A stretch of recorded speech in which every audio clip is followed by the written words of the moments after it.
Hey, Brian Sullivan, founder of Precise Selling with your weekly video tip.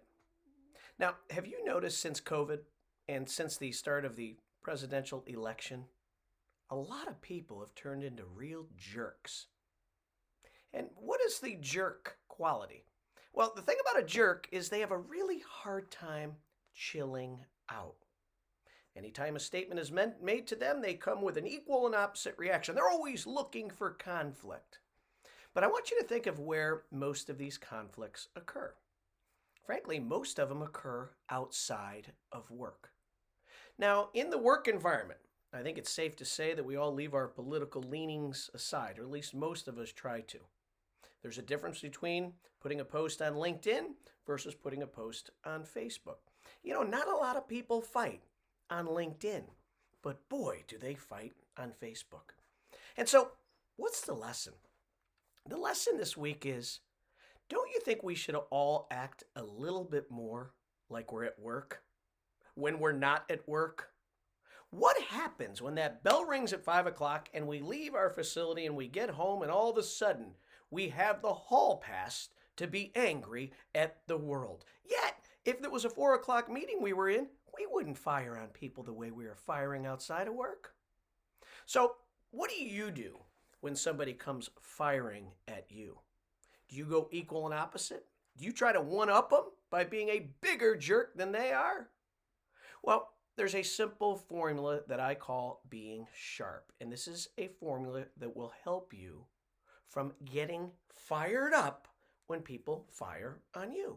You see, because if you control yourself, you're going to do well in that situation. You can't control the jerk. Step number 1.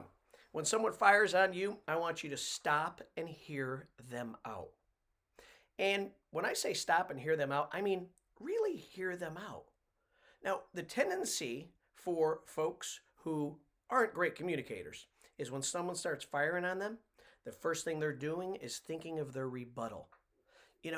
I want you not to think of your rebuttal. I want you to actually listen to the words they're using. Who knows? Maybe there's some nuggets in there.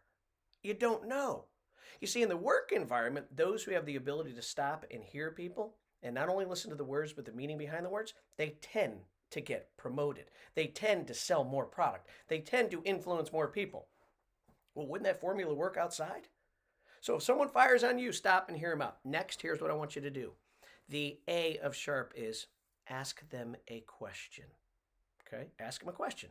Because by doing so, they will have to clarify what they meant in their statement to you.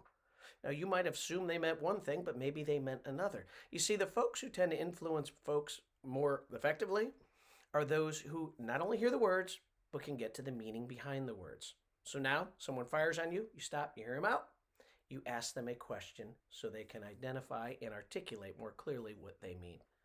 Now, at some point, it's okay for you to R of sharp, and that is respond. You see, you've got an opinion. You have a right to an opinion.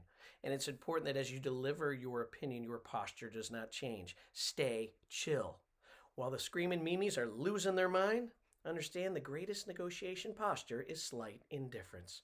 By the way, when you're slightly indifferent and calm, it drives the jerk nuts. Try it. Despite your body saying, I'm going to fire on that person. P, I want you to do your best to pack it with agreement. Now, in this world where we can't seem to agree on much outside of work, that packet with agreement may just be, hey, we don't agree on the same things. I appreciate you, right? You've got great ideas, and maybe that's enough.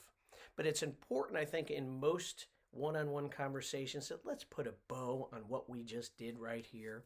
And then the E, sharp, with an E, is let's exit the situation. Don't harp on conversations that will make you less of a person. You see, there's great energy that flows off of really good people, and there's bad negative energy that flows off of the jerk. I prefer that you exit those situations where that gunk is getting all over your body. And to know that you gave him a chance by hearing him out, you stopped, you asked great questions, you gave him your opinion, and you packed it with agreement. When you exited, you'll know you did your best you could to make that a worthwhile chat.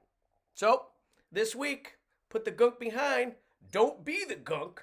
Don't be the jerk and try to be sharp. And if we all do this the day after Election Day, God, I hope we can all do this the day after Election Day. We'll have a much better time at work. And you know what? We'll put a lot fewer negative posts on Facebook. All right, we'll see you next week for your precise selling tip.